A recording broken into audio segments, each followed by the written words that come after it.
My name is Jakob Albers. I'm a person in long-term recovery who's passionate about helping other people in recovery. My story really starts probably about 12 years ago. I was first hurt my lower back, was introduced to painkillers and fell in love with them. And pretty soon every weekend turned into an everyday thing, and then eventually graduated into intravenous heroin use. And yeah, just slowly progressed to every day, and then by the grace of God was able to get sober. It'll be 10 years in October. So I was trying to fill a void, and what that void was, I had no idea. And truthfully, a lot of early childhood trauma and mental health issues, and being scared to talk about those things.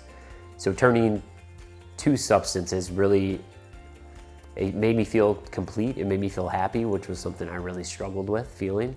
It really just gave me comfort, and honestly gave me an opportunity to deal with life and to be okay with it. When I didn't use for one day and I was sick, at first I'm like, hey, I just have the flu, what's going on? But then you start to notice that pattern every time you don't use. When you know you need it just to function.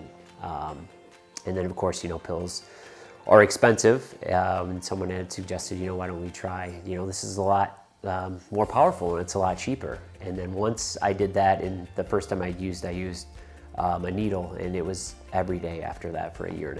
It was just, there was no turning back. That's all I thought about, that's all I wanted to do.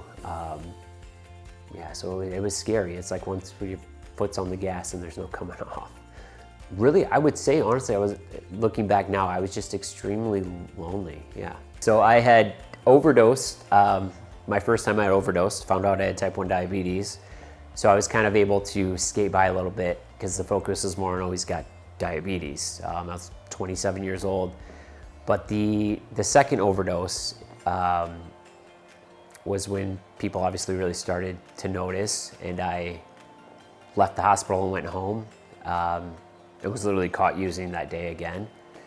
So living with my mother, she had kicked me out, and she had called my Uncle Brian, who's been an officer in town for a long time, and he came in and arrested me and literally put me in jail and said, you're gonna stay in jail until we find a treatment bed, which, at the time, obviously, actually at that time I was grateful because I was just so done with using.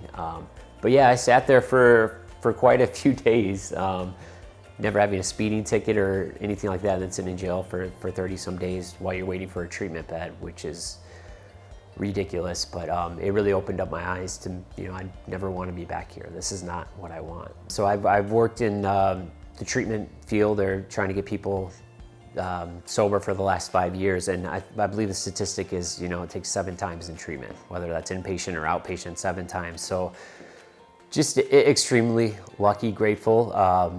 Looking back, there's a lot of people that I guess I loosely associated with that aren't here anymore, So yeah, very, very just grateful. But I got tired of being sick and tired. I got exhausted from it, and I was either ready for my life to end or for something to be better. So I know as an electrician apprentice and worked on cell phone towers for a while, which were, great jobs. You need to make money. It was good money, but it was never, always kind of felt like something was missing. So I remember there was a time when a position opened up at a treatment center, and I applied for it, and I got it. And I just remember from the first time that I started, it just felt familiar to me. I was able to share my story, share my experiences, which I feel like something I was not really ever able to do, and for it to help people, which is amazing, right? So to me, that's one of the best things that came out of this, because it's really using,